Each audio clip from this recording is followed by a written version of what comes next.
Hello everyone, welcome back to another episode of Gaming Basics. In today's video, I'm going to show you how to fix client behavior in Roblox. Watch the video till the end and don't forget to subscribe to our channel by hitting that subscribe button. Press the notification bell so that you'll never miss another upcoming upload from us. To fix client behavior in Roblox, here are some few steps you can try out.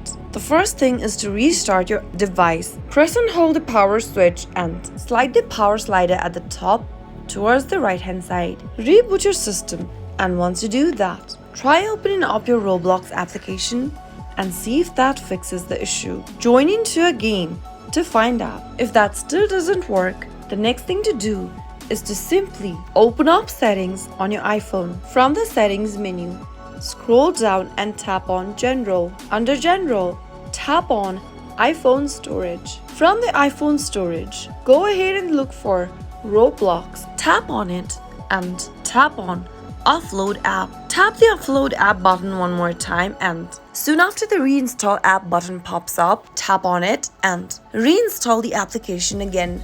Once you reinstall the Roblox app, go ahead and open up the app and see if that fixes the issue by joining into a server. The next thing to look for is to connect to a stable internet connection. Simply go ahead and try switching between your Wi-Fi or cellular data, and soon after you find the best connection, go ahead and open up your Roblox app again and see if that fixes the issue. Those were some of the fixes you could try out if you're going through client behavior issue on Roblox while trying to play a game. I hope the tutorial was helpful to you. If it was, go ahead and give us a thumbs up. I'll soon be back with more videos like this. Thank you for watching.